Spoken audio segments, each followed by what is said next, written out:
निम्नलिखित युग्मों पर विचार कीजिए। इसमें एक तरफ परंपरा और दूसरी तरफ राज्य का बारे में लिखा होगा। पहला देखते हैं, चपचार कूट त्योहार, राज्य मिजोरम। दूसरा है खोमजाम परबा गाथा गीत, राज्य है मणिपुर। तीसरा है थांग टा नृत्य, राज्य है सिक्किम। उपयुक्त युग्मों में से कौन सा से सही सुमेलित है? ऑप्शन ए है केवल एक, ऑप्शन बी है एक और दो, ऑप्शन सी है केवल तीन, या ऑप्शन डी है दो और तीन। इसका उत्तर ऑप्शन बी होगा, एक और दो। Hello guys, welcome to my channel history and polity. आज की हमारी क्लास में इतिहास से संबंधित दो प्रश्नों को लिया गया है जिनकी पूर्व व्याख्या की गई है। आइए आज के प्रश्नों की शुरुआत करते हैं और पहला प्रश्न देखते हैं। पहला प्रश्न है, निम्नलिखित युग्मों पर विचार कीजिए, जिसमें एक तरफ परंपरा लिखी है अभी और दूसरी तरफ राज्य। पहला है चपचार कूट त्योहार, मिजोरम राज्य में। खोमजाम परबा गाथा गीत, मणिपुर राज्य में। या थांग टा नृत्य, सिक्किम राज्य में। उपयुक्त युग्मों में से कौन सा से सही सुमेलित है? आइए अब हम इसके ऑप्शंस देखते हैं। ऑप्शन ए है केवल एक, ऑप्शन बी है एक और दो, ऑप्शन सी है केवल तीन, या ऑप्शन डी है दो और तीन। इसका उत्तर ऑप्शन बी होगा, एक और दो। आइए अब हम इसकी व्याख्या देखते हैं। इसकी व्याख्या है, चपचार कूट मिजोरम में फरवरी से मार्च में मनाया जाने वाला कृषि से संबंधित पर्व है। इस समय तक झूम कृषि के लिए खेत साफ कर लिए गए होते हैं और बीजों की बुआई शुरू करने से पहले के खाली समय में यह त्योहार मनाया जाता है। चपचार कूट मिजोरम में कृषि के फसल चक्र से जुड़े तीन प्रमुख त्योहारों में से एक है।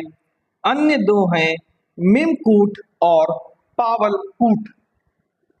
खोमजाम परवा मणिपुर में ढोलक ड्रम का उपयोग करके बल्लाड गायन की एक शैली है, जिसमें शक्तिशाली ब्रिटिश साम्राज्य के खिलाफ मणिपुरियों द्वारा लड़े गए वीर युद्ध की कहानियां दर्शाई जाती हैं।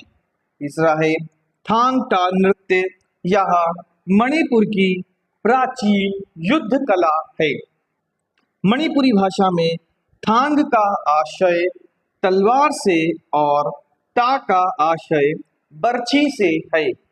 थांग टा यहाँ के धार्मिक अनुष्ठानों और नृत्यों से भी जुड़ा है।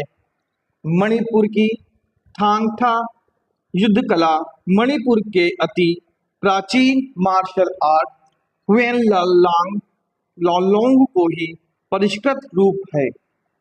इसका प्रचलन मणिपुर के मैत्री समुदाय में ज्यादा है, अतः युग्म एक और दो सही है।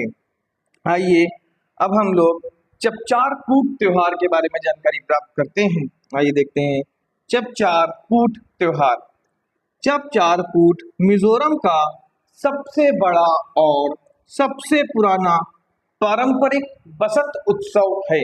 यह त्योहार हर साल मार्च के महीने में झूम के खेती अर्थात काटने और जलाने की प्रक्रिया के सबसे कठिन कार्य को पूरा होने और नई फसल बोने में से पहले के खाली समय में मनाया जाता है।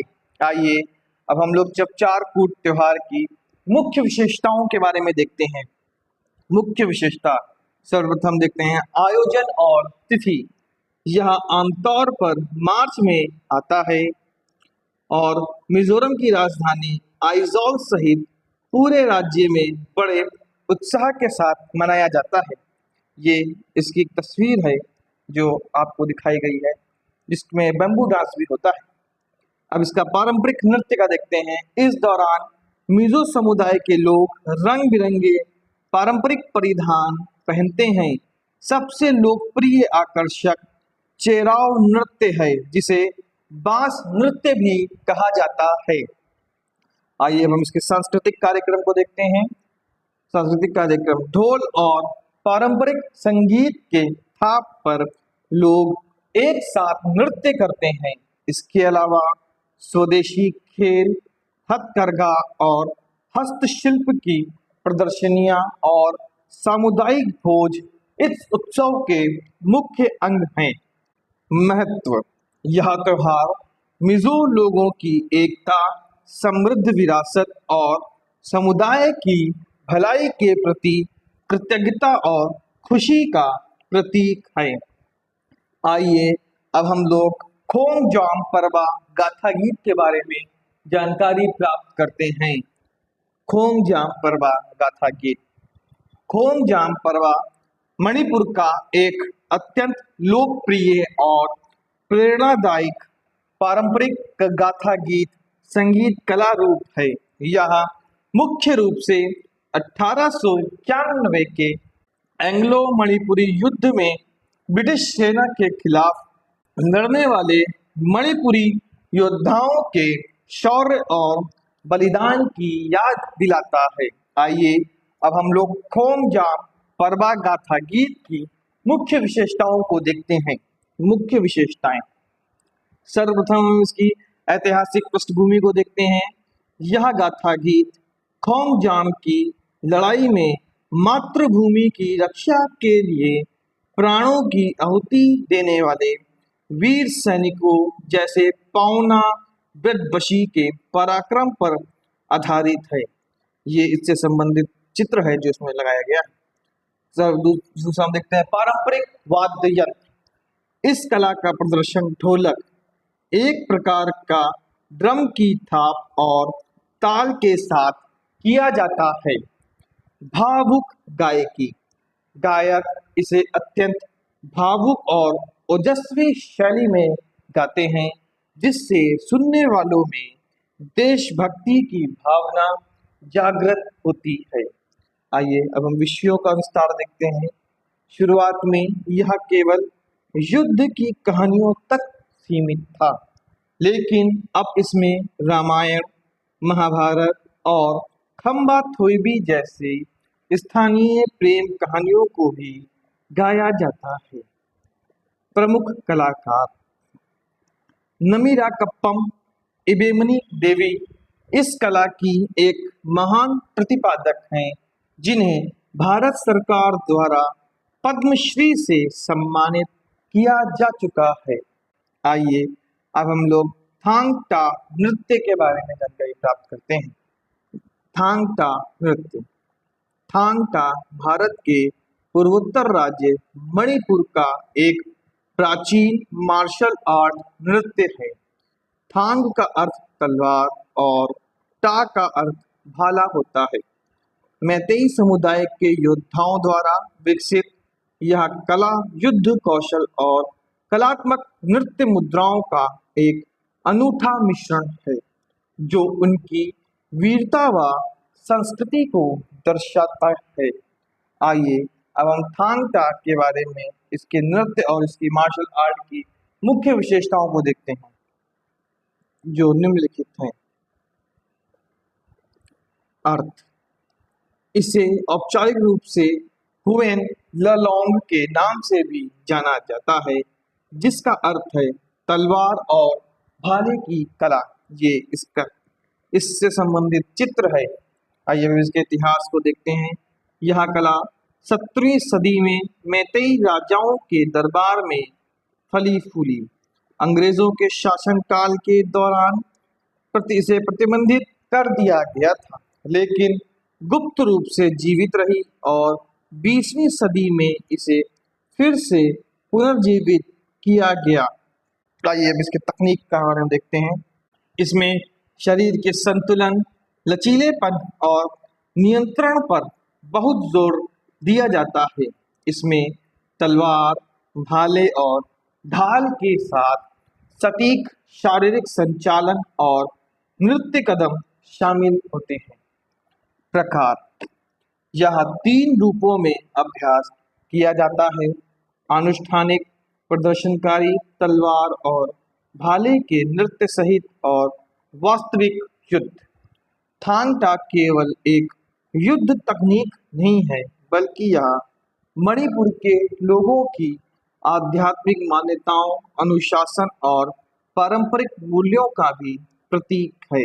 आइए हम आज का अब दूसरा प्रश्न देखते हैं। दूसरा प्रश्न है, भारतीय इतिहास के संदर्भ में निम्नलिखित में से कौन भावी बुद्ध है जो संसार की रक्षा हेतु अवतरित होंगे? आइए अब हम इसके ऑप्शंस देखते हैं। ऑप्शन ए है अवलोकितेश्वर, ऑप्शन बी है लोकेश्वर, ऑप्शन सी है मैत्रेय या ऑप्शन डी है पद्मपाणि। इसका उत्तर ऑप्शन सी होगा मैत्रेय। आइए अब हम इसकी व्याख्या देखते हैं। इसकी व्याख्या है, पाली परंपरा में मैत्रेय भावी बुद्ध के रूप में जाने जाते हैं।